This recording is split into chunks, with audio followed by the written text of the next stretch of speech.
Bien-aimés, il n'y a rien de mieux que de plaire à Dieu. Efforcez-vous de lui plaire. Toutes ces choses que nous courons après vont courir après nous. Amen. Vont courir après nous. Dans cette équation, la rédemption, ce n'est pas simplement ce que Dieu enlève. Il enlève le péché, il enlève la condamnation.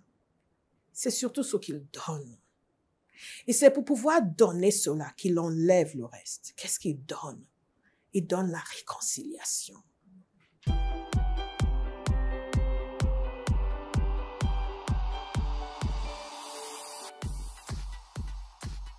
Vous êtes dans 1 Pierre chapitre 2.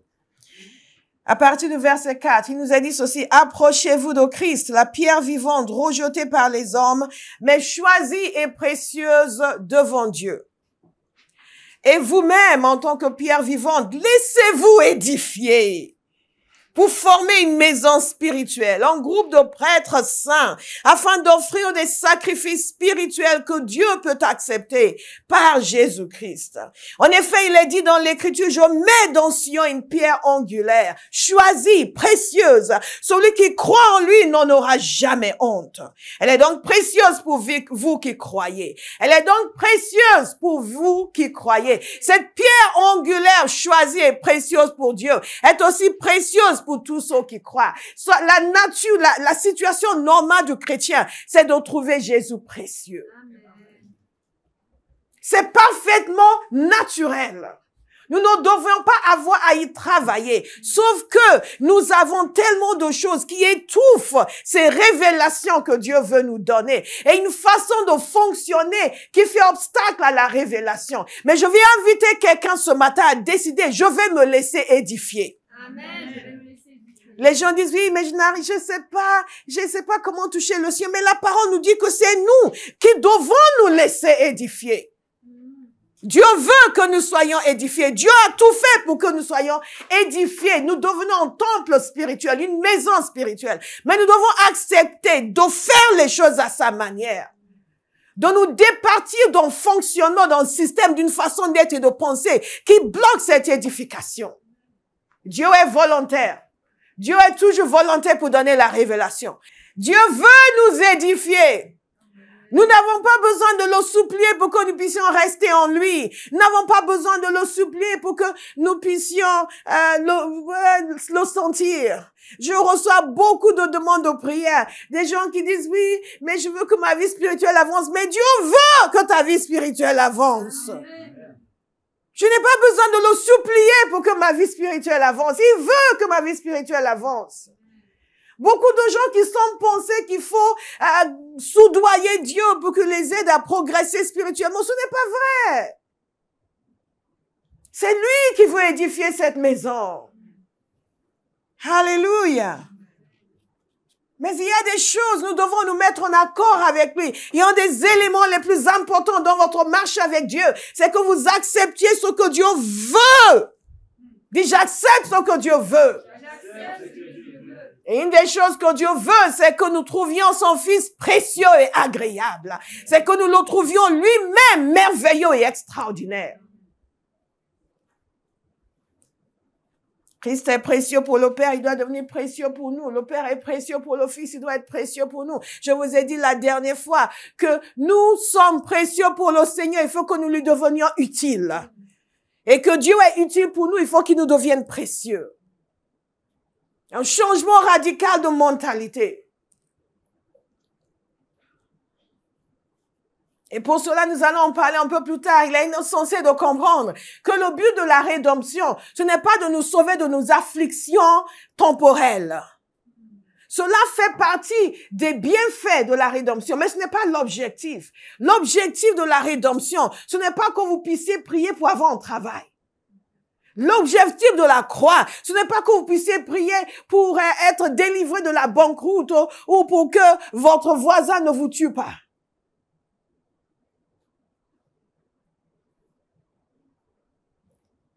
Parce que nos interactions avec le Seigneur souvent se limitent à cela. À lui demander de nous délivrer de nos afflictions temporelles, comme si c'était pour ça que Jésus était venu. C'est une des conséquences de notre relation avec lui, mais ce n'est pas le but. Et si c'est tout ce que vous avez comme relation avec lui, vous êtes en train de rater votre vie. Non. Le Christ doit devenir infiniment précieux pour nous. Parfois, nous pensons qu'il est précieux pour nous, alors que nous sommes juste un peu reconnaissants. Un peu reconnaissant parce que la semaine dernière, j'ai failli perdre mon poste et il m'a soutenu. Donc, je suis un peu reconnaissant. Ah, Seigneur Jésus, oh, tu es merveilleux, tu es ceci, je t'aime. Mais ce n'est qu'une reconnaissance provisoire. Parce qu'on sait qu'on ce n'est qu'une reconnaissance provisoire parce qu'à la première difficulté, je commence à rouspéter. Il est beaucoup moins précieux. Je le mets sur la sellette. Je commence à le taxer de ci et de ça. Je commence à maugréer, à me dire, oui, pourquoi tu m'as pas... Mais il n'est pas précieux pour moi. C'est juste, il doit faire ses preuves à chaque fois. Parce que ma relation avec lui, c'est une relation de bénédiction temporelle, de modification de situation temporaire. Donc, à chaque fois, il devient moins précieux dès que j'ai un petit souci, une petite affliction. Nous avons parlé longuement du fait que sa personne doit être précieuse pour nous. Sa présence doit être précieuse pour nous. Ses œuvres doivent être précieuses pour nous. Ses œuvres à la croix, ses œuvres à la création. Le psaume 111 nous a permis de méditer longuement sur ses œuvres. Ses œuvres doivent être précieuses pour nous. Ses œuvres dans la providence, ses œuvres dans la nature. Je ne sais pas si vous le savez, mais tout a été créé par le Fils. Rien de ce qui existe n'existe sans lui. Tout a été amené à l'existence par lui. Alléluia. Ses œuvres dans la rédemption, cette croix qu'il a supportée pour nous, doit nous être précieuse. Le salut qu'il nous a obtenu doit nous être précieux. Oh, combien il doit nous être précieux. La vie éternelle que nous avons reçue doit nous être précieuse. L'éternité auprès du Père doit nous être précieuse. Nous ne monnayons pas cela pour quoi que ce soit. Mais puisque elle ne nous est pas précieuse, nous allons faire des choix ridicules. Nous allons subordonner notre existence à des choses qui ne devraient pas avoir une place dans nos vies. Une place dans nos vies. Ça me fait penser encore à l'histoire que je vous ai racontée de Stanley et de ce chef. Et de l'échange qu'ils ont fait. Et Stanley pensait que sa chèvre était très importante pour lui, il voulait la garder. Mais il ne savait pas que ce qui lui avait été proposé avait une valeur extraordinaire. Elle n'était pas précieuse pour lui. C'est plus tard qu'il a compris sa valeur. Je prie que les yeux de quelqu'un s'ouvrent ce matin. Amen. Pour que Jésus devienne encore plus précieux pour vous. Que vous compreniez encore plus sa valeur. Amen. Ça doit être précieux pour nous. Ses œuvres doivent être précieuses. Sa parole doit être précieuse pour nous. Pour certains, sa parole n'est pas précieuse. Elle est juste le temps de l'excitation du dimanche. Et quand nous sortons d'ici, nous nous souvenons de rien, nous n'appliquons rien. Et année après année, vous voyez des gens qui reçoivent de l'enseignement toutes les semaines et vous regardez l'état de leur vie. Vous vous demandez, est-ce qu'ils dormaient? Est-ce qu'ils avaient les oreilles fermées? Non, ils étaient là. Et ils ne dormaient pas nécessairement, mais la parole n'était pas précieuse pour eux. Donc, ils ne se sont pas donné le temps de s'attabler sur cette parole, de la méditer, de la manger, comme si leur vie en dépendait, alors que leur vie en dépend. Une révélation. Une compréhension va changer le cours de votre vie. Va vous amener à devenir solide au lieu d'être constamment affaibli. À triompher sur les puissances des ténèbres au lieu d'être tout le temps attaqué. Mais elle n'est pas précieuse pour beaucoup d'entre nous. Et on le voit dans l'état de nos vies. Vous pouvez fuir l'étude biblique autant que vous voulez, ça ne change rien. Votre vie nous montre où est la parole dans votre vie. Nous sommes une lettre ouverte. Nous sommes une lettre ouverte. Ce n'est pas l'étude biblique qui détermine si la parole est précieuse pour vous. On le verra dans votre vie. C'est une évidence. Après toutes ces années de vie pastorale, c'est une évidence. Ça se voit. On ne triche pas dans les choses de Dieu. On ne triche pas. Et c'est pour cela que je dis les gens qui négligent l'étude biblique, qui négligent le temps de prière, moi non plus, je n'ai pas de temps pour prier pour eux. Je n'ai pas de temps à perdre. Je ne fais pas le même travail 20 fois. Si je le fais pendant l'étude biblique, quand vous décidez que vous ne voulez pas venir, that is your problem. Je le fais pendant le temps de prière, vous décidez que vous ne voulez pas venir, et après priez pour moi, pasteur. Why? Why? Why? L'autre jour à la prière, plusieurs fois à la prière, le Seigneur a dit, prie pour un tel, prie pour un tel. Ce n'est pas pour ça qu'on est venu. On ne prend pas les sujets de prière à 6 heures du matin. Mais parfois Dieu désigne les gens, prie pour un tel, prie pour un tel. C'est un jour à la prière qu'il a demandé de prier pour le petit, Johan. Et qu'on a prié pour lui. Peu de temps après, il est arrivé quelque chose dans son école. Et Dieu l'a préservé. Vous savez, Dieu veut nous édifier. C'est à nous de décider de nous laisser édifier. Et j'ai compris qu'il y a des gens qui vont jamais se laisser édifier. Ils aiment leurs choses. Je vous invite à trouver Jésus précieux. La pierre précieuse.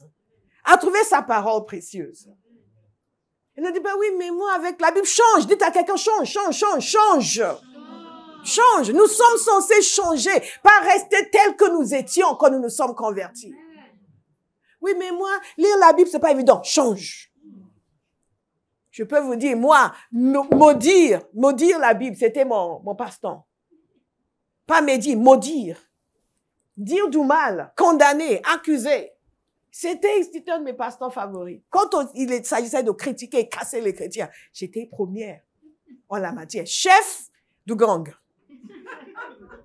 Ah oui. Donc, dites à quelqu'un, change. Change. Si Dieu peut faire de moi un prédicateur, toi aussi, tu peux aimer la parole. Tu dois la trouver précieuse. Et si tu la trouves pas, dis Seigneur, je ne la trouve pas précieuse, change-moi. Je vais me laisser édifier. Dites à quelqu'un, laisse-toi édifier.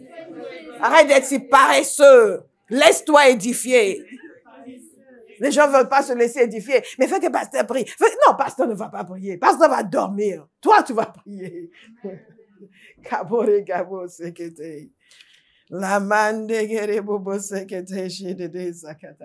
Hallelujah. Amen. God is a good God. Nous devons le trouver précieux.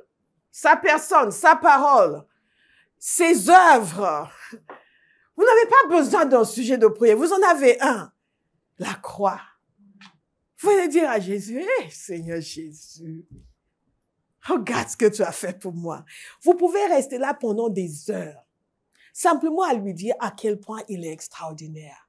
Et vous commencez à détailler toutes les étapes. Prenez votre Bible, détaillez tu as fait ça, et tu as fait ça, et tu as fait ça, et tu as fait ça. Et regarde Seigneur, ils t'ont flagellé. Merci Seigneur. Prenez le Nouveau Testament, utilisez-le comme livre de prière. Dites-lui tout ce qu'il a fait et combien vous êtes reconnaissant. Oui, mais j'ai pas de sujet. Vous avez un sujet, Jésus. Nous devons le trouver extraordinaire. Nous devons le trouver merveilleux. Nous devons le trouver précieux. Ses œuvres, sa parole, sa personne. Oh, je pourrais parler de ça pendant une éternité. Sa personne qu'il révèle au fur et à mesure que nous prenons le temps pour le contempler.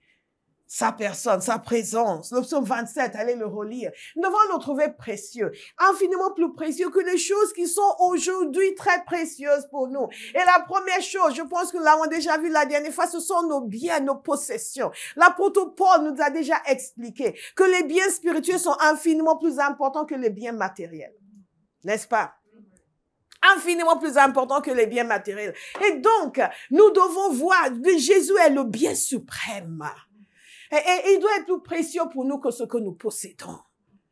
Et qu'est-ce que ça veut dire? Je peux très bien le dire, mais ça ne veut pas dire que c'est le cas. Et Matthieu 13, 44, le royaume des cieux ressemble encore à un trésor caché dans un champ. L'homme qui l'a trouvé le cache et dans sa joie, il va vendre tout ce qu'il possède et achète ce champ. Jésus est en train de nous dire ici que le royaume de Dieu, sa personne, son œuvre sont infiniment plus précieux que tous les biens matériels et que nous devons être prêts à tout lâcher juste pour l'obtenir lui. Amen. Tout. Rien ne doit avoir de valeur à nos yeux. Rien ne doit avoir plus de valeur. Et d'ailleurs, je reviens sur quelque chose que je vous avais dit la semaine d'avant.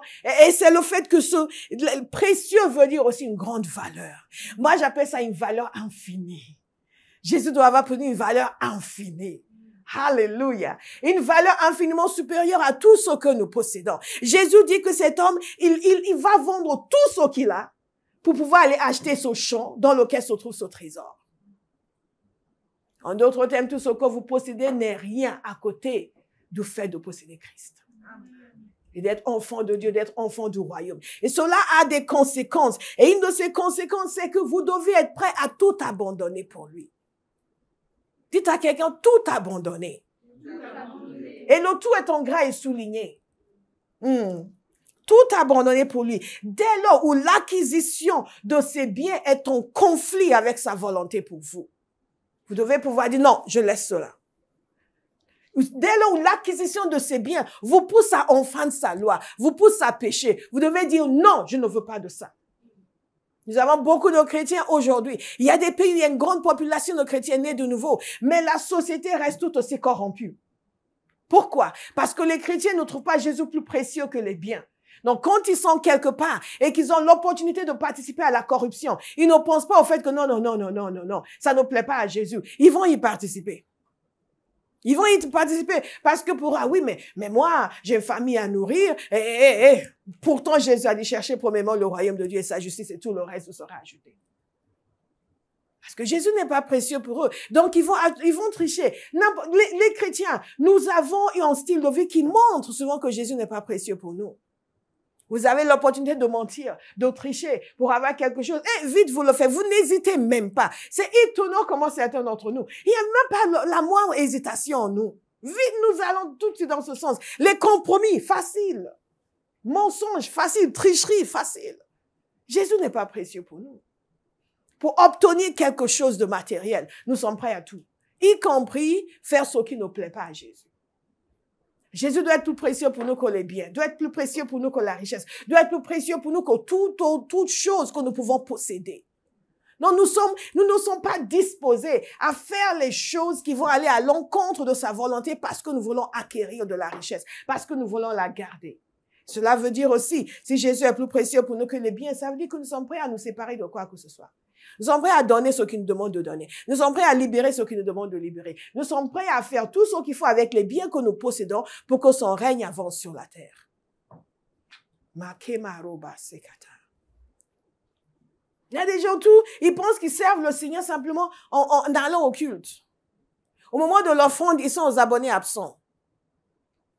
Et vous pensez que Jésus est précieux pour vous? Non.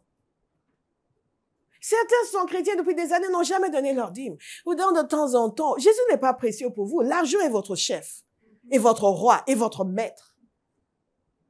Soyons clairs, soyons sérieux.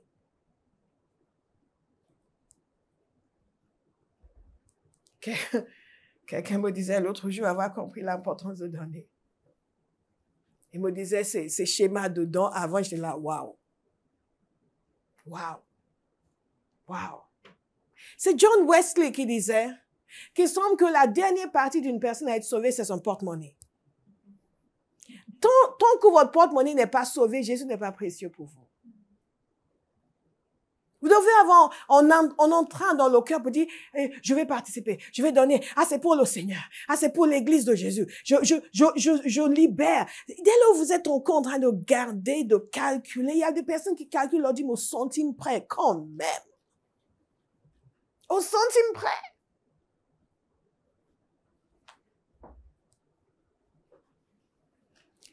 Jésus doit devenir précieux pour nous. Ce qui est cher à son cœur doit être cher à nos cœurs.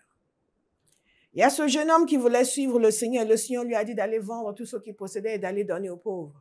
Et ensuite de le suivre. Et c'était la fin de cet engagement. Nous sommes souvent comme ça. Dès que Dieu commence à toucher à notre argent, c'est fini. C'est fini. Là, non. Tout sauf mon argent. Oh!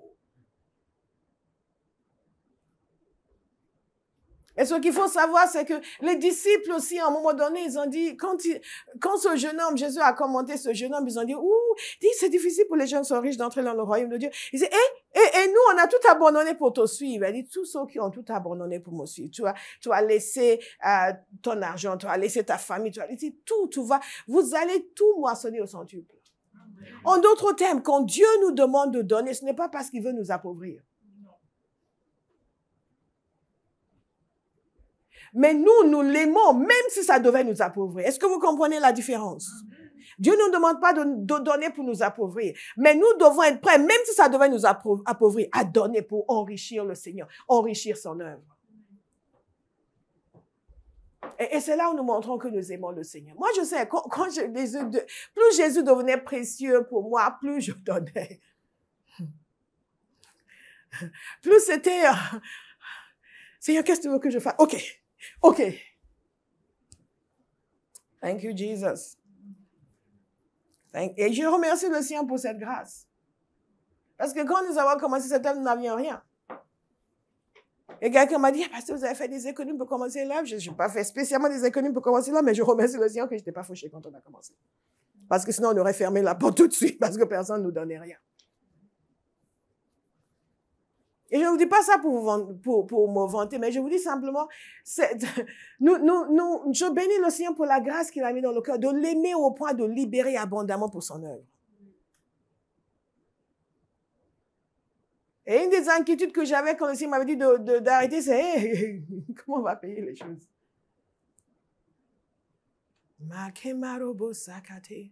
Donc quand je vois des gens qui sont là semaine après semaine et qui travaillent et je ne vais même pas vous donner des montants, dans l'offre, je dis, mais excuse me, do they know the Lord? Ils connaissent le Seigneur? Ils connaissent Jésus? C'est ce peu d'amour qu'ils ont pour lui et pour son œuvre. Jésus doit devenir plus précieux pour nous que nos biens. Il doit devenir plus précieux pour nous que l'argent. Il doit devenir plus précieux pour nous. Nous devons chercher toujours le moyen. Il doit pouvoir nous dire, va voir cette fille et donne-lui tel montant. Et que, merci Seigneur pour le privilège. Nous, c'est, on va la regarder encore pour dire, est-ce qu'elle le mérite? On va évaluer si elle a été sympa avec nous. Jésus ne nous a pas demandé de juger si elle le mérite ou pas. Il nous a dit simplement de libérer en sa direction. Et s'il est précieux pour nous, nous le ferons. Nous le ferons. Nous le ferons. Jésus doit devenir plus précieux que les biens. Il doit devenir plus précieux. Et il y a un passage dans Agé que nous avons beaucoup pris. Ces gens qui avaient leur maison lambrissée, qui construisaient leur maison et qui ont abandonné la maison du Seigneur. Et le Seigneur est venu, il a été très ferme avec eux. Et on pourrait mettre très strict, très féroce dans sa dénonciation de leur égoïsme. C'est simplement qu'ils n'avaient pas de cœur pour le Seigneur. Et il leur disait, vous savez, vous voyez, c'est comme si vous mettiez l'argent dans un panier. Parce que la seule chose qui vous intéresse, c'est vous-même. Mais sa maison reste en ruine. Mais vous êtes à l'aise. Et une des choses qui prouvent réellement que Jésus est devenu précieux pour nous, c'est notre libéralité. Notre libéralité envers son œuvre, envers sa maison, notre libéralité envers les frères et sœurs, envers ceux vers qui il nous envoie. Quand Jésus a accès à vos finances, il est devenu précieux pour vous. J'ai dit Jésus, j'ai pas dit le frère qui va prophétiser. Le Seigneur te dit, non, et que vous n'écoutez pas ce genre de choses. Quelqu'un vient prophétiser que Dieu vous avez dit de lui donner de l'argent, chassez-le tout de suite. Chassez-le tout de suite. Mais ce point est vraiment très important. Qu'est-ce qui a provoqué la réaction du Seigneur vis-à-vis de Salomon? Ses offrandes, ses sacrifices. Et son extravagance vis-à-vis du Seigneur. Sa générosité. Et vous dites comment Dieu est touché par ce genre de choses. Après tout, tout lui appartient. Oui. Mais il teste le cœur de chacun. Il teste le cœur de chacun. Il teste le cœur de chacun. Il teste le cœur de chacun. Il teste le cœur de chacun. Et quand nous comprenons que les biens matériels ne sont rien à côté des biens spirituels, nous n'hésitons plus à libérer les biens matériels. Et c'est ce que Salomon a dit. Salomon a fait des offrandes extravagantes. Et Dieu est venu lui dire, qu'est-ce que tu veux? Qu'est-ce que tu veux? Nous sommes toujours là, Seigneur, tu sais, je veux. Et il nous regarde, nous n'avons rien entre les mains. Après, il nous dit, OK, tu sais, cet orphelinat dont je t'ai parlé, va faire tel don. Ah, est-ce que moi, je connais les gens qui gèrent cet orphelinat? Est-ce qu'ils ont une liste de donateurs où mon nom va figurer? Nous sommes là, Seigneur, ce contrat, il faut que ça passe. Et le Seigneur nous regarde. Cet orphelinat dont je t'avais parlé. Jésus doit devenir précieux pour nous. Salomon a reçu une révélation extraordinaire de Dieu parce qu'il a montré à quel point son cœur était attaché au Seigneur. Ce qui se passe lorsque nous aimons, c'est que nous donnons. C'est naturel. Notre cœur, son cœur était tellement attaché au Seigneur, il a libéré son comté. Que Dieu vous donne un cœur qui soit attaché à lui. Amen. Alléluia. Oh, yes. Dites Amen. Hein? Amen. Oh.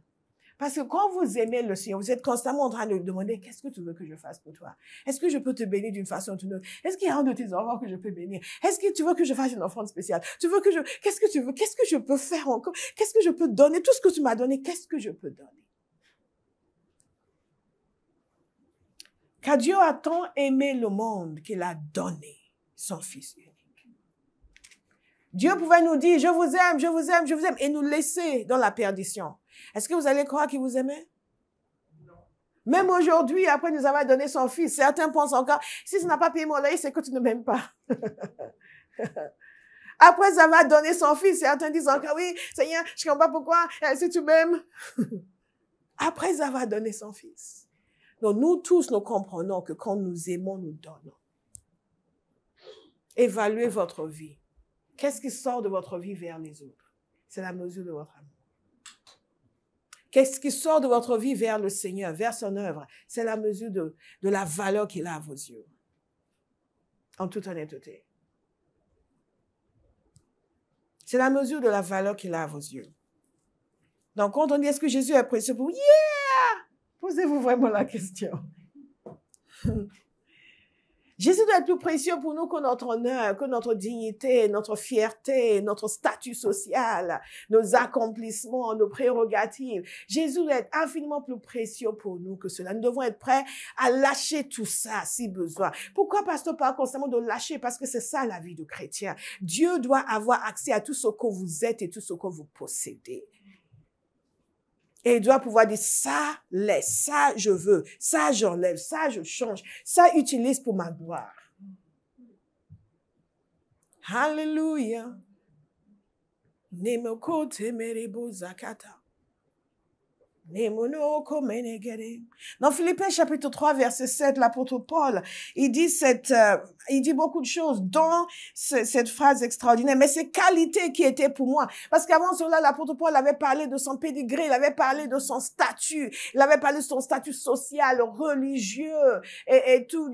C'était quelqu'un, c'était un homme d'un certain standing, et qui avait des honneurs, un respect, un certain niveau dans la hiérarchie ecclésiastique et sociale. Et donc, tout cela faisait sa fierté. Mais il a dit toutes ces qualités qui étaient pour moi des gains. Je les ai regardées comme une perte à cause de Christ. En d'autres termes, ces choses étaient très importantes pour moi avant. Ces choses avaient une grande valeur pour ma vie avant. J'en tirais ma fierté. Mais aujourd'hui, non. J'ai choisi Christ. Est-ce qu'il y a quelqu'un ici qui a choisi Christ? Amen. Alléluia. Amen. J'ai choisi Christ. Vous allez dire, donc Dieu ne veut pas que nous ayons un bon statut social. Non. Mais quel que soit ce que vous avez, ça doit lui être subordonné et servir sa cause. Beaucoup de gens acquièrent leur statut en minimisant leur foi. Jésus n'est pas précieux pour eux. Mais si Dieu vous a destiné à un certain statut, il vous le donnera tout en lui étant fidèle. Et il va l'utiliser pour sa gloire parce qu'il positionne ses enfants dans différents niveaux dans la société pour qu'ils puissent, à travers eux, influencer ces milieux. Mais si Jésus n'est pas précieux pour vous, vous allez être à des moments, à une croisée de chemin. Il faut faire un choix pour honorer le Seigneur ou oublier le Seigneur. Et si vous choisissez de ne pas l'honorer parce que sinon vous allez perdre tel poste, là, vous avez décidé que Jésus n'est pas précieux pour vous. Mais si vous décidez de l'honorer, vous allez quand même arriver là, il veut que vous arriviez. Amen. Parce que personne ne peut l'arrêter. La seule chose qui peut bloquer son plan pour vous, c'est votre refus de coopérer avec lui. Nous pensons que si nous le faisons de telle manière, ça va fonctionner. Si nous le faisons à la manière du Seigneur, vous comprenez, les gens vont pas comprendre. Que les gens comprennent ou qu'ils comprennent pas, ils seront obligés de venir vers vous. Quand Dieu décide que c'est vous. Mais beaucoup d'entre nous, nous n'avons pas vécu cela parce que nous n'avons pas considéré Jésus comme étant suffisamment précieux pour faire le choix pour lui quand nous arrivons à une croisée de chemin. Je n'oublierai jamais le témoignage que Papa Oyedepo raconte d'un homme qui, il était sans emploi. C'était quelqu'un qui avait il était médecin, il était spécialiste. Et il n'avait pas d'emploi. Et quand il est allé faire un entretien, les gens lui ont demandé, mais pendant ces 6 mois, vous ne travaillez pas, qu'est-ce que vous avez fait? Il a dit, non, j'ai passé ce temps à évangéliser. Je prêchais l'évangile, j'allais chercher les gens, je les amenais à l'église, je les suivais de près. Ils ont dit, OK, donnez-nous les noms et le numéro de téléphone des gens que vous avez évangélisés et que vous avez suivis. Il était en mesure de leur donner de mémoire. Le téléphone, le nom, le téléphone, le nom, le téléphone, le nom, le téléphone, le nom des personnes qu'il avait suivies. Ils étaient époustouflés. Ils l'ont recruté sur le champ. Il n'était pas nécessairement chrétien. Mais il a dit, j'ai fait ça, ça, ça et ça. Et il a prouvé qu'il avait réellement fait. Et non seulement qu'il avait réellement fait, mais qu'il avait fait de façon engagée. Parce que de pouvoir leur dire le numéro de téléphone, le nom, le numéro de téléphone, le nom des personnes, c'est dire qu'il était vraiment sérieux. Ils ont vu un homme appliqué, un homme sérieux, un homme fiable, un homme engagé. Ça, c'est quelqu'un pour qui Jésus était précieux. Et au moment où le test est venu, le Seigneur l'a soutenu. Le Seigneur l'a soutenu. Et il a eu la promotion au-delà de ce qu'il pouvait même imaginer. Beaucoup d'entre nous, ça aurait été l'occasion de mentir. Vous avez passé de... Non, en fait, j'étudiais parce que je savais que j'allais, justement, je me préparais pour ce genre d'opportunité. Donc, c'est tout ce temps à étudier. Ça, oui, j'étudiais. J'étudiais des choses diverses et variées. Et c'est comme ça que vous aurez perdu le poste. Dites, Jésus doit être précieux pour moi. Jésus doit être précieux pour moi. Il y a une jeune femme qui avait fait un site pour nous avant WordPress, quand les sites étaient des sites HTML. Et j'avais donné plusieurs sites à regarder pour faire le site, avait fait les sites. Et elle avait un entretien pour une école. Ils lui ont demandé de montrer un projet sur lequel elle avait travaillé. Elle a montré notre site. Et c'est sur cette base qu'elle a été recrutée, qu'elle a été choisie. Est-ce que vous me suivez? Ceux qui ont honte de Jésus, Jésus n'est pas précieux pour vous. Si vous faites partie de ces gens qui ont honte de Jésus, que vous soyez délivrés de cette honte. Amen. Les prérogatives, les avantages, tout cela ne doit avoir aucune valeur à côté de Jésus.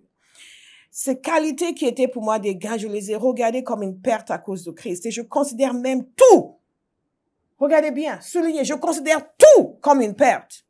À cause du bien suprême qu'est la connaissance de Jésus-Christ, mon Seigneur. À cause de lui, je me suis laissé dépouiller de tout. Et je considère tout cela comme des ordures afin de gagner Christ. Trouver Jésus précieux, ce n'est pas simplement, je t'aime, Seigneur. Beaucoup d'entre nous, nous pensons que c'est juste chanter et lui faire des petits sourires, des petits bisous. Nonsense. C'est une qualité à l'intérieur de moi. Une valeur que j'accorde à sa personne, qui se manifeste dans mes actions, dans mes décisions et dans mes choix. Dieu n'est pas sentimental.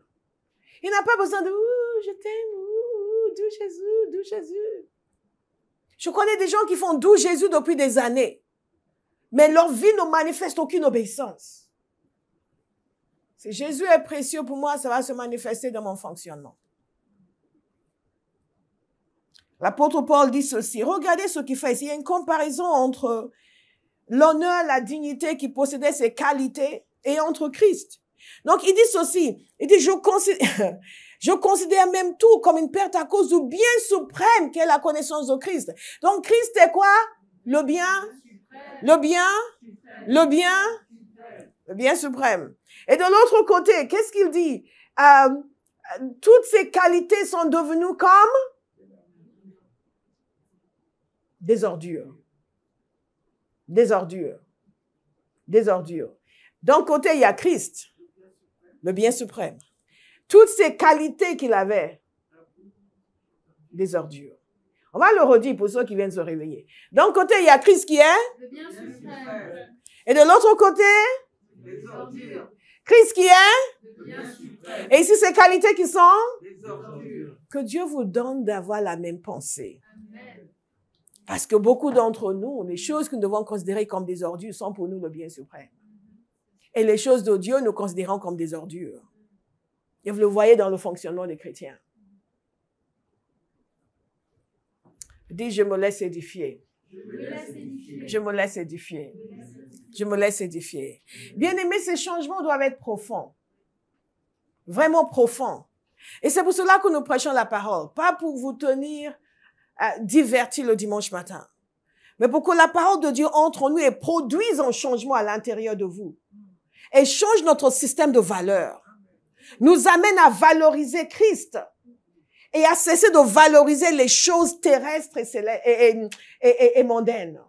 Valoriser Christ. Lui, le bien suprême. Ses qualités, des ordures.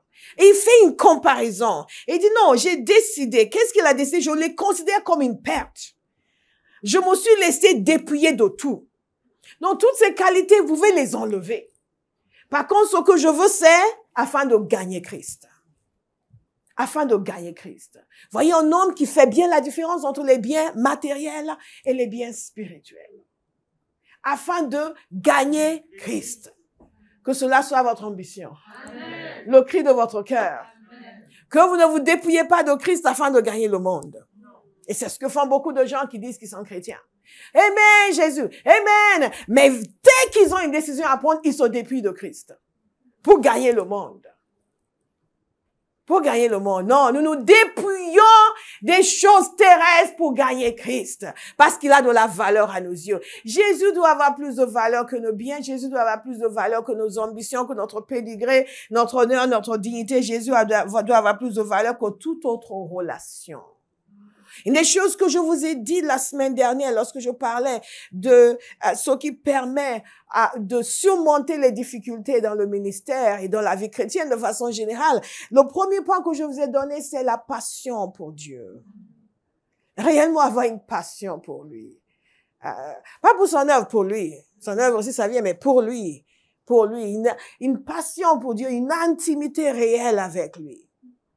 Une intimité réelle, une passion pour lui. Et je vous ai dit ceci, je vous ai dit que vous devez être plus proche du Seigneur que de n'importe quelle personne sur la terre. Et donc vous me suivez. Il doit être plus précieux pour nous, ce qui veut dire, vous mettez comme ambition que vous allez être plus proche de Jésus que de quiconque sur terre. Ah oui, plus que mon épouse, plus que votre épouse. Ah, plus que mon mari, plus que ton mari. Vous êtes 3 dans ce mariage. Pas Cécile, hein. Ce n'est pas Pierre non plus. C'est Jésus. Vous êtes 3. Vous êtes 3. Si Jésus n'y est pas avec vous, you on your own. Ah, il faut pas venir après. Jésus, viens nous aider. Quoi? Ou qui? Mon mari. Quel mari? Tu es marié? Je n'étais pas invitée au mariage. Je n'ai pas été informée. Avec qui? Oh, lui? Ah, ok. Je ne connais pas lui. Je prie pour vous. Que vous ne vous mariez pas avec quelqu'un que Jésus ne connaît pas. Alléluia. On va venir le présenter au Seigneur. Seigneur, en fait, il s'appelle Pierre. Ah bon? Il est de quelle obédience? Pas de la mienne, c'est sûr. Thank you, Jesus. Plus que toute autre relation. Et vous savez, c'est ça le but de toutes ces paroles que l'on enseigne. C'est le but de tous ces temps de prière. Pour ceux qui ne comprennent pas pourquoi on prie. Nous vivons dans un monde où il y a constamment un appel à vos sens et à vos émotions, à vos désirs et à vos affections. Et chacun, il y a une concurrence pour vos affections. Entre le vendeur de yaourt, qui utilise une femme nous pour encore vous attirer pour vendre le yaourt, vous posez la question de savoir quel est le lien. Et le vendeur de chapeaux, chacun fait la concurrence pour vos affections. Vos amis aussi. Chacun veut être le plus important, le plus ceci. Il y a une compétition acharnée pour dominer sur vos affections. Et beaucoup de gens ne le savent pas. Oui, mais c'est ça qui est à la mode maintenant. Et toi aussi, tu es tellement bête que, excusez-moi pour tous ceux qui aiment la mode, tu es tellement bête que tu laisses quelqu'un te dire ce que tu dois porter maintenant. Oui, mais c'est le vert cette saison. Ah non, mais maintenant c'est le bleu. Et tout le vert que tu achètes la saison, ben, ce n'est plus à la mode, je ne peux plus les porter. Quel esclavage! Quel esclavage! Quel esclavage! Vos affections sont là. Dans les vêtements, vos affections sont là. Ah! S'il était chrétien. Quand vous avez ce genre de pensée, vous êtes rétrograde. Vous êtes, bien-aimés, mes sœurs, mes filles, quand vous avez ce genre de pensée, vous êtes déjà rétrograde. Vos affections sont sorties de Jésus. Que vous puissiez avoir ce genre de sentiment pour quelqu'un qui est complètement séparé de votre Jésus, qui est censé vous être précieux, et vous le regardez, oh, c'est seulement il était chrétien. Vous avez déjà un problème. À chaque fois que vous avez ce genre de pensée, allez faire un jeûne. Vous êtes en danger. Vos affections ont déjà été captivées par quelque chose et quelqu'un en dehors de Christ. Et je pense que ce n'est pas grave, c'est juste une pensée. Vous êtes dominé par vos pensées. Votre vie suit vos pensées. Beaucoup de gens pensent qu'ils peuvent rester là, à rêvasser sur Philippe. Pendant que Philippe est en train de dénoncer les chrétiens. Oui, mais bon, j'écoute pas ça. Et l'esprit qui est en lui, qui est en train de t'influencer en ce moment. Enfin, ce n'est pas le sujet. Mais c'est un point très important dans les affections. Vous ne pouvez pas aimer Jésus par-dessus tout et aimer quelqu'un qui n'aime pas Jésus. Je ne parle pas de l'amour fraternel. Votre amour pour Jésus est sujet au doute. Sérieusement. Si vous pouvez dire que vous êtes amoureux de quelqu'un qui parle mal de Jésus, qui dédaigne Jésus, qui méprise Jésus, Jésus n'est pas précieux pour vous. Jésus n'est pas précieux pour vous. Vous pouvez donner vos affections à quelqu'un qui dit du mal de celui qui vous a sauvé. Je ne parle pas de ceux qui sont déjà mariés. Vous êtes déjà mariés, vous êtes déjà mariés. Priez. Dieu va toucher votre conjoint. Je vous parle de ceux qui ne le sont pas. Qui sont en train de regarder quelqu'un qui a un discours on ne peut plus irrespectueux envers Jésus qui est censé être précieux pour vous. Et vous arrivez quand même à tomber amoureuse de lui? Sisters, votre amour pour le Seigneur est sujet au doute. En toute honnêteté. En toute honnêteté. Soyons sérieux. Jésus doit être la personne la plus importante dans notre existence. La personne la plus importante. La personne dont vous êtes le plus proche. La personne à qui vous vous confiez. Pas vous dire, ah, Seigneur, aujourd'hui, franchement, j'ai envie d'aller chercher les garçons. Tu m'accompagnes? Non, ce n'est pas ce que j'appelle se confier. Ce n'est pas ce que j'appelle se confier. Vous serez étonné. Mais pourquoi on dit, mais quand même, personne ne pense comme ça. Vous serez étonné. Dites, Jésus est précieux pour moi. Il est la pierre choisie et précieuse. Vous serez étonné de voir que plus vous le dites, plus ça devient naturel pour vous. Plus ça devient normal pour vous. Et plus Dieu va prendre ce que vous dites et vous travailler avec. Et vous donner révélation sur révélation de la personne de Christ. Pourquoi les chrétiens sont mis? Parce que Jésus ne les intéresse pas beaucoup. Est-ce que je peux vous dire des choses dures? Amen. Mais vraies. En tant que chrétien, si vous vous ennuyez, c'est que Jésus n'est pas très précieux pour vous. Vous n'avez pas pris l'habitude de sa compagnie. Vous l'avez relégué à une période de la journée. Si encore vous lui donnez cette période de la journée, c'est-à-dire il faut faire son culte matinal. Donc, vous faites Seigneur Jésus, prenez votre Bible. Combien de versets il faut lire? OK. Vous lisez les versets. Alléluia. Alléluia. Si vous êtes de la Bahas. Alléluia. Gloire à Dieu, gloire à Dieu. Ouf, je me sauve. Ouh, c'est fini.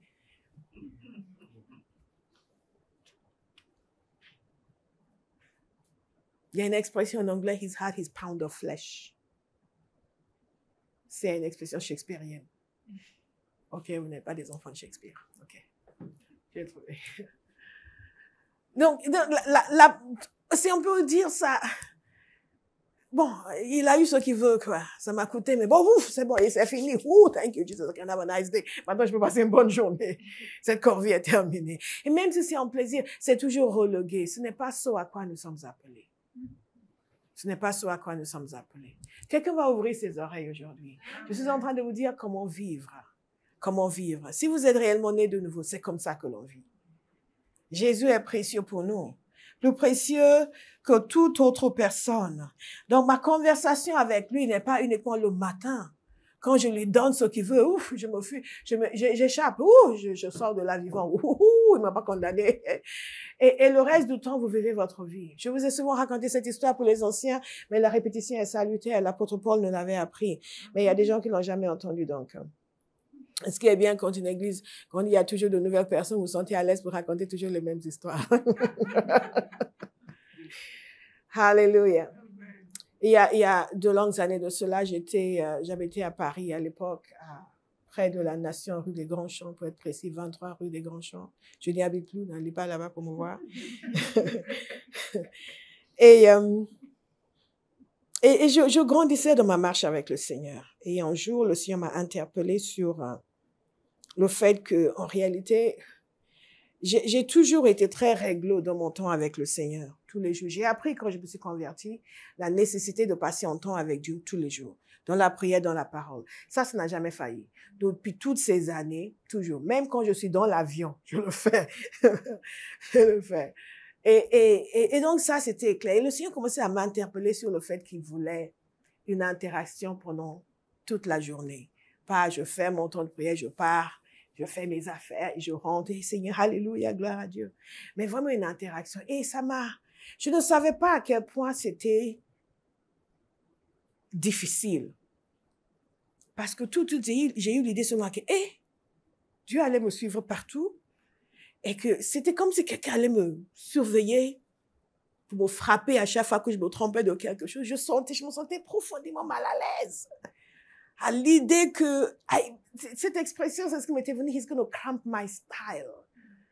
He's going to cramp my style. Vous savez, il y a c'est un peu comme, vous dites, des fiancés qui sont à la maison et maman vient s'asseoir avec eux. Vous comprenez? She came to cramp their style.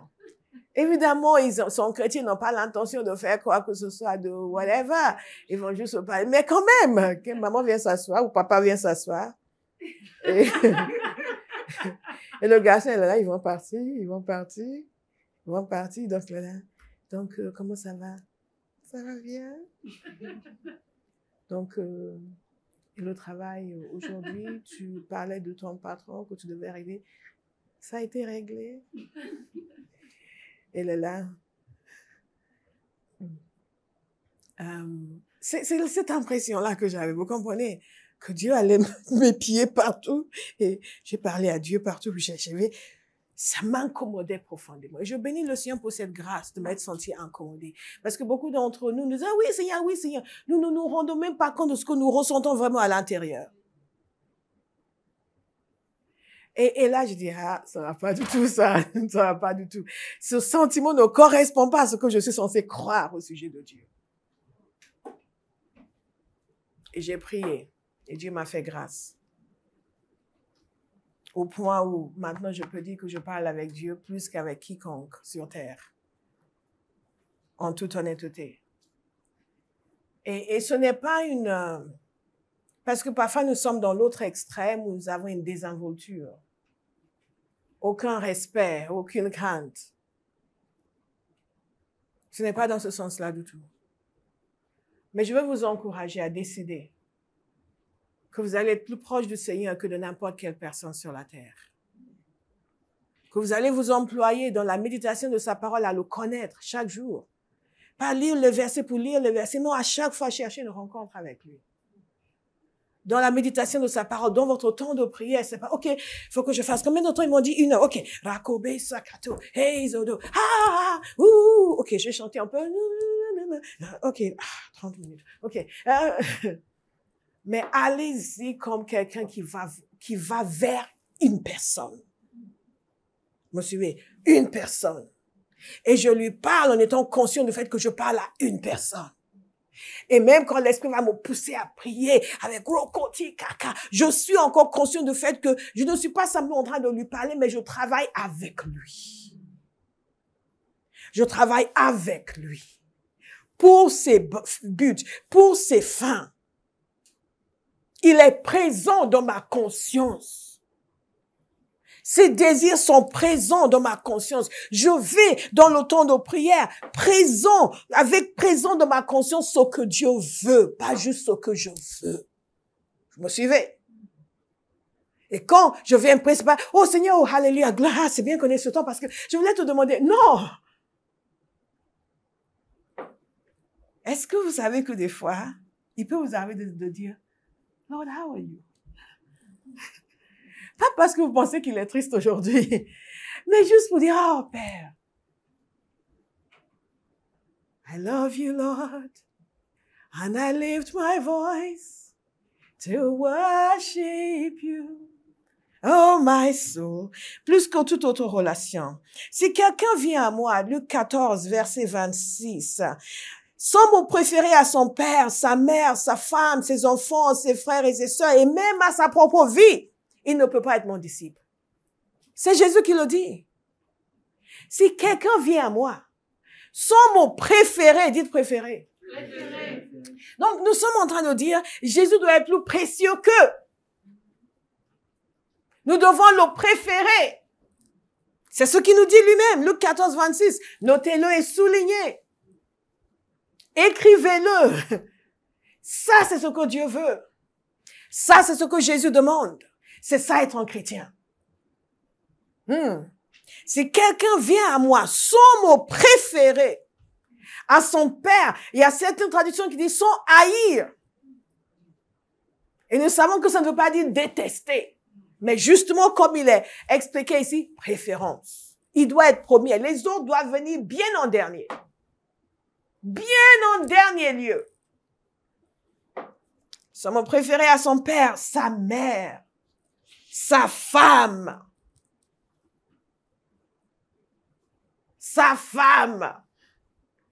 ses enfants, ses frères et sœurs, et même à sa propre vie. Il ne peut pas être mon disciple. Est-ce que vous êtes ses disciples? Est-ce que vous êtes vraiment ses disciples?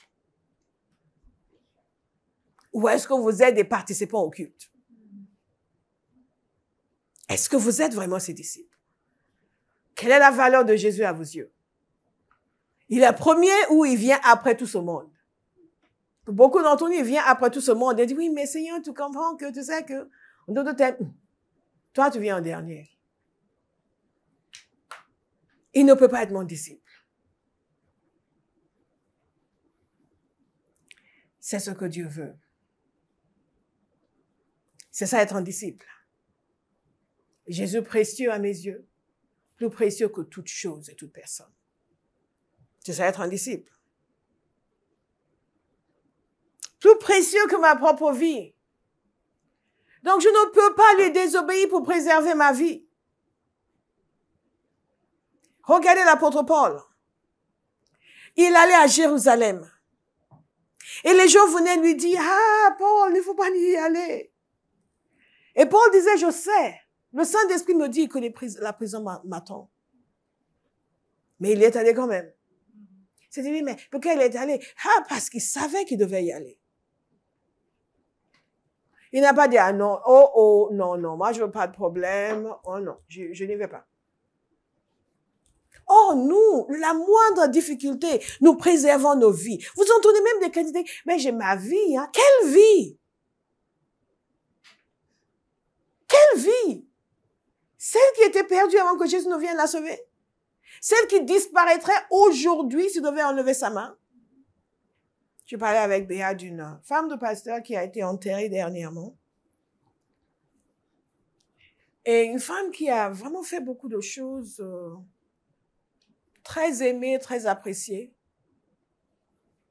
On ne porte pas le deuil comme des gens qui n'ont pas d'espérance. Parce qu'on sait que quand un enfant de Dieu n'est pas ici, il est présent avec le Seigneur. Et que si vous lui demandiez de revenir, il dit non, c'est bon là. J'ai écouté il y a de longues années le témoignage de quelqu'un qui, dont l'épouse avait vécu une situation comme cela, elle était décédée et elle a vu le Seigneur Jésus. Le Seigneur Jésus lui a dit qu'il fallait qu'elle retourne. Elle ne voulait pas retourner. Mais finalement, elle est revenue. Elle est revenue à la vie alors que les médecins avaient déjà considéré que c'était fini. Et elle a pleuré pendant des mois et des mois.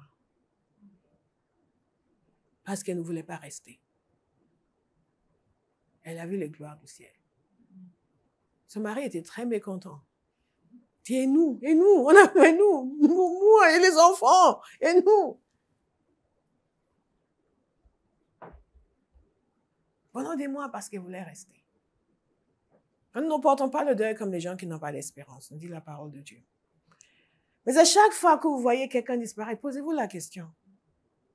Le bilan de sa vie, si ça devait être vous, quel sera le bilan de votre vie? Quel accueil est-ce que vous allez recevoir au ciel? Parce que la parole de Dieu nous parle d'une entrée abondante. Quelle entrée est-ce que vous allez avoir?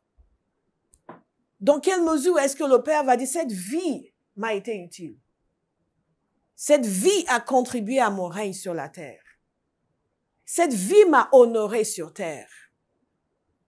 Parce que nous sommes très pris par des choses de la vie. Nous sommes très pris par des choses que Dieu peut changer avec un petit doigt. Des choses que Dieu peut détruire en une seule fois s'il le voulait. Et ça accapare toute notre existence.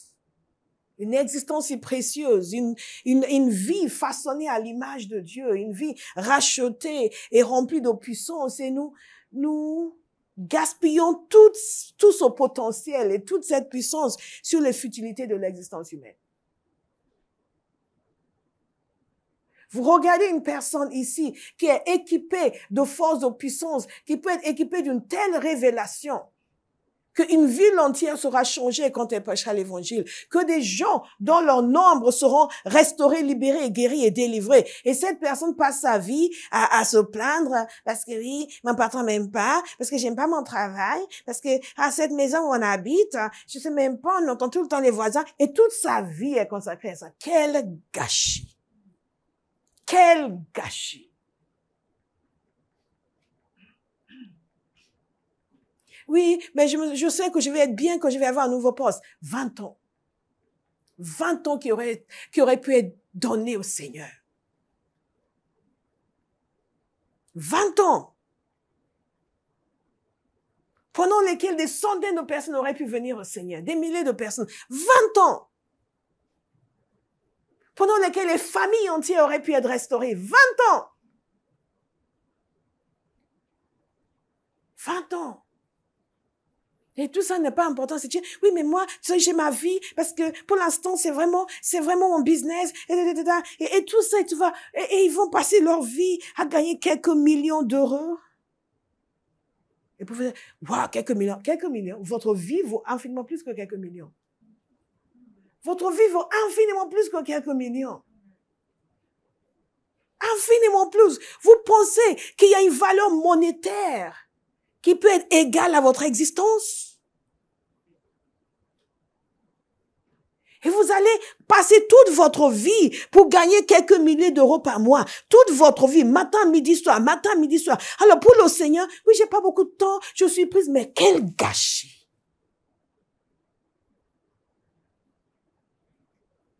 Une jeune fille ici qui peut être tellement remplie de Dieu, remplie de puissance, qu'elle peut commencer quelque chose avec les enfants. Et une génération d'enfants transformés pour l'évangile, transformés par Jésus. Une génération d'enfants qui vont grandir, qui vont devenir des représentants de Christ dans la société. Au lieu de ça, oui, mais si je suis pas mariée, je peux rien faire. Si je suis pas mariée, je peux rien faire. Mais que Dieu me donne un mari, mais s'il veut m'utiliser, qu'il me donne un mari, année après année après. Quel gâchis. Ben, finit par choper Stéphane quelque part. Et il dit, ouais, mais voilà, parce que c'est lui, Dieu a parlé, Dieu a parlé, Dieu a parlé, Dieu a parlé. Et dès que vous dites, dès que Dieu a parlé, et vous la voyez plus. Parce que toute son existence, c'est ça. Quel gâchis. Vous la revoyez quelques années plus tard, enceinte de 5e enfant. Et les 4 derrière. Venez. On va pas aller à l'église. Parce qu'ils ont grandi avec un père.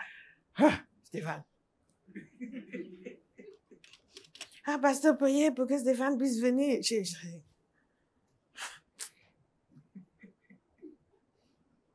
Mais je veux servir Dieu, il me laisse pas. Je veux servir Dieu, il me laisse pas. Mais tu l'as aimé plus que Jésus. Il faut continuer à l'aimer plus que Jésus. Il n'a pas l'habitude d'être deuxième dans ton affection. Il n'a pas l'habitude, c'est pas sa faute. Mais mon mari n'est pas gentil. Ce n'est pas ton mari qui n'est pas gentil, vraiment. Il y a erreur sur la marchandise. Il y a tromperie. Tu l'as trompé. Tu l'as trompé en lui donnant l'importance qu'il valait plus que Jésus. Et maintenant, il tient à ce que tu manifestes le fait qu'il vaut plus que Jésus. Donc, si lui, il dit, pas de Jésus, toi aussi, c'est non, pas de Jésus. Que toi, Stéphane, que toi. Est-ce que vous me suivez? Bien-aimés, sachez qui vous êtes en Christ. Et cette vie, que quelqu'un décide, cette vie, je la lui donne.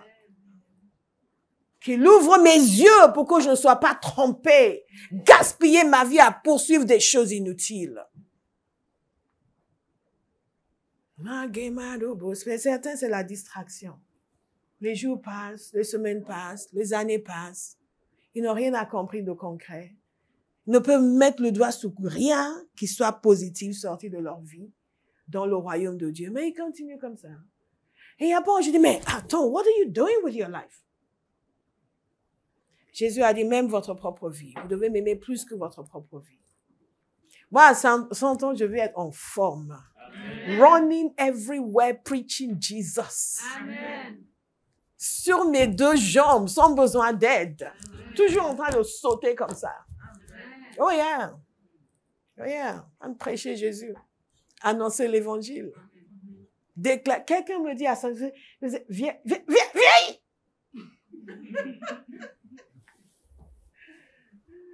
Viens! Une de mes tantes que je n'avais pas vue depuis longtemps, elle m'a envoyé sa photo. Grave. Elle a 74 ou 76. Je crois qu'elle a 74. On dirait une femme de 55 ans. Elle a toujours été très... vous comprenez? Elle n'a pas changé.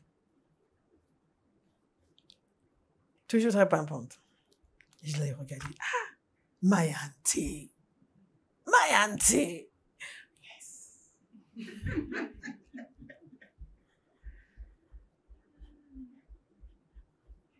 Notre vie appartient au Seigneur.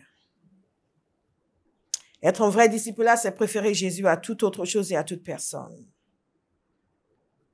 C'est pour cela que vous lisez la Bible. Ce n'est pas juste pour accumuler des connaissances. C'est pour que l'amour de Christ pénètre votre cœur. Que toute votre manière de penser soit modifiée pour que Christ devienne précieux pour vous. Que les voix de Dieu deviennent vos voix. Que les pensées de Dieu deviennent vos pensées. Que vous puissiez l'aimer par-dessus tout, y compris votre propre vie. Et maintenant qu'il me reste très peu de temps, je vais vous dire comment on fait. Comment on fait. Ou peut-être la semaine prochaine, remarquez. Pour une fois, je vais finir le message. Donc, la semaine prochaine. Oh, mais je n'ai pas beaucoup de choses à vous dire encore. Non, je vous dirai la semaine prochaine. Parce qu'il y a toujours encore d'autres choses à dire. Mais sachez ceci, il y a un point qui est capital et c'est là où nous allons commencer la semaine prochaine, c'est ceci. Et je l'ai évoqué. Il faut que vous compreniez le contenu du salut. Ne venez pas à Dieu et essayez de lui imposer votre pensée. C'est ce que font beaucoup de personnes. Apprenez quelle est sa pensée. Sa pensée est celle-ci. Si vous ne me préférez pas à toute chose et toute personne, vous ne pouvez pas être mes disciples. Il y a beaucoup de comportements que nous avons qui montrent que nous ne préférons pas Jésus à toute chose et toute personne. Les réticences que nous avons à le servir sont la preuve que nous ne le préférons pas.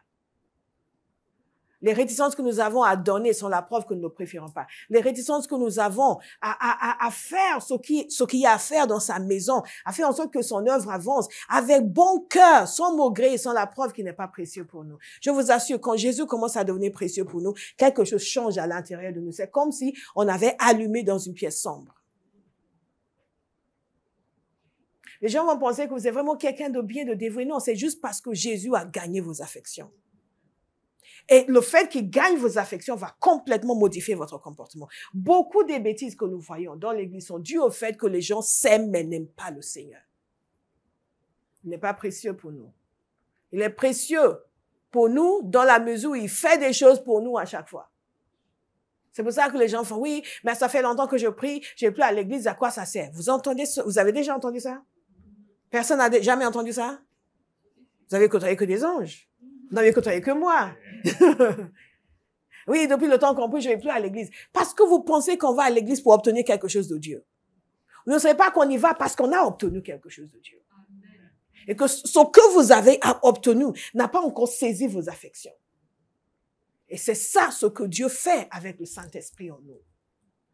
Il nous travaille pour que ce que nous avons obtenu saisisse nos affections.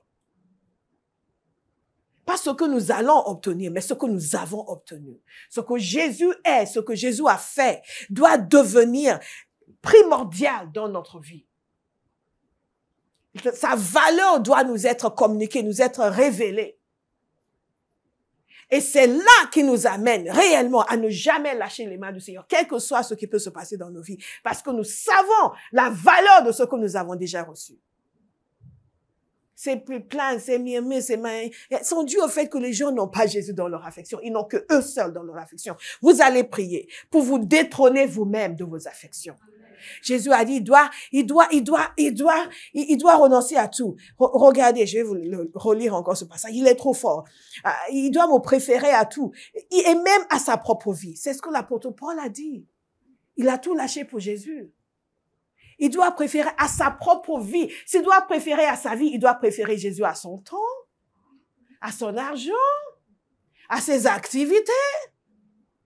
Combien de fois ça vous a dérangé? Parce que maintenant, il faut faire quelque chose pour le Seigneur, alors que vous avez quelque chose à faire. Il n'est pas précieux pour vous. Si on ne peut pas t'appeler au milieu de la nuit pour dire, écoute, réveille-toi, il y a une urgence. On doit faire ça pour le Seigneur. Et tout au plein, il n'est pas encore précieux pour toi. C'est vraiment important de nous diagnostiquer. Parce que l'origine de nos mots est très profonde. Si on ne peut pas te dire, écoute, lâche tout maintenant, demande permission à notre travail pour partir et qui ne te paye pas parce qu'il y a un frère qu'on doit aller aider tout de suite, qui est appelé, qui est dans la détresse. Il n'y a que toi qui peux aller le sauver. Si tu le fais en maugréant, Jésus n'est pas encore précieux pour toi. Parce que quand tu deviens précieux pour toi, tu dis, le Seigneur veut aider quelqu'un, j'y vais. Non, je vais demander qu'on me libère, il faut que j'y aille. Et quand tu y vas avec tous les inconvénients que ça implique, en remerciant le Seigneur pour cette grâce. Nous ne sommes pas encore persécutés. Mais nous plaignons des inconvénients parce que Jésus n'est pas précieux pour nous. La seule chose qui est précieuse pour nous, c'est notre bien-être et notre confort. Et quelqu'un doit exiger sa délivrance.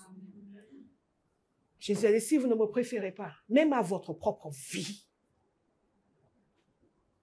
parce que certains d'entre nous pensons que c'est légitime. Oui, mais parce qu'on a une vie, mais votre propre vie. Et tous les gens que Dieu a honorés sont les gens qui ont accepté de lâcher leur vie et leur plan de carrière. Regardez David. Il avait un plan de carrière, il était berger. Et Dieu l'a enlevé de là, il l'a mis à la guerre. Oui, mais il est devenu roi. Non, avant de devenir roi, il est devenu guerrier. Il a risqué sa vie. Combien de fois? Il y a d'autres qui auraient fait, non, moi je suis berger, pépère, les lions je connais, les ours je connais, les géants c'est pas mon affaire. Certains d'entre nous, on aurait renoncé à la royauté quand on a vu Saül Et tous les efforts qu'il a fait pour le tuer, on aurait fait non, non, c'est bon, quoi. Et comme beaucoup d'entre nous, nous renonçons à ce que Dieu nous demande de faire parce que c'est difficile, à cause des obstacles, parce qu'il faut que je fasse ci, il faut que je fasse ça, il faut que je fasse ça. Réveillez-vous. Vous n'avez qu'une seule vie à vivre. Je lui parlais de cette femme, elle est maintenant auprès du Seigneur, c'est fini. Elle est joyeuse et heureuse auprès de son Seigneur, mais sa vie est terminée. Il n'y aura plus d'opportunité pour faire ça et ça et ça pour le Seigneur. C'est fini. C'est fini. Et Jésus doit devenir plus précieux pour nous que toute chose. Beaucoup de personnes ne vont pas jusqu'au bout dans leur marche avec le Seigneur, dans leur service pour le Seigneur, parce que Jésus n'est pas précieux pour eux. Leur temps est leur temps, pas le temps du Seigneur. Leur argent est leur argent, pas celui du Seigneur. Et tout ce qui va vers le Seigneur, ils comptabilisent et ils calculent par rapport à ce qui est consacré uniquement à eux. Donc, ce qui est consacré uniquement à eux doit avoir la priorité. Et ce qui concerne le Seigneur et son œuvre doit être minimisé, doit être le minimum possible. Si ça prend trop de temps, ils ne sont pas contents. My God, quelle cécité! Quelle cécité! Quelle cécité! Sans parler de ceux qui sont tout à fait satisfaits de ne rien lui donner, juste leur présence au culte. Vous n'êtes pas un disciple. Le Seigneur nous l'a dit. Vous devez me préférer à tout pour être des disciples. Et là, nous allons commencer la semaine prochaine. C'est cette question de l'équation de salut. Pourquoi c'est si capital? Parce que c'est ce que Jésus dit, c'est ce que Dieu veut, c'est pour cela que nous sommes sauvés. J'ai commencé avec cela, nous allons commencer la semaine prochaine. Avec le fait que, écoutez, ça ne peut pas être autrement. Il n'y a pas d'autre voie. Vous pouvez aller dans une autre église, ils vont vous dire autre chose, ce sera faux. This is the gospel. Ça, c'est l'évangile. Vous pouvez ne pas aimer, vous êtes charnel. Vous pouvez décider que vous allez aimer. Parce que je vous assure, dans ce désir pour Dieu se trouve toute la plénitude de la joie de Dieu. Si Jésus est agréable pour vous, votre vie sera saturée de joie. Mais saturée de joie. Vous savez, il y a une dimension de joie, on en parlera la semaine prochaine, qui n'est pas émotionnelle. Totalement spirituel, que quand vous êtes connecté, Dieu lui-même va vous inonder. Bien-aimé, il n'y a rien de mieux que de plaire à Dieu. Efforcez-vous de lui plaire. Toutes ces choses que nous courons après vont courir après nous. Amen. Vont courir après nous. Dans cette équation, la rédemption, ce n'est pas simplement ce que Dieu enlève. Il enlève le péché, il enlève la condamnation. C'est surtout ce qu'il donne. Et c'est pour pouvoir donner cela qu'il enlève le reste. Qu'est-ce qu'il donne? Il donne la réconciliation. Le but de Dieu, c'est d'avoir des fils et des filles, pas des clients. Des fils et des filles, pas des clients. Des fils et des filles. Pas des clients. Pas des clients. Pas des clients. Nous allons remercier le Seigneur. Alléluia. Amen. Amen. Gloire à Dieu.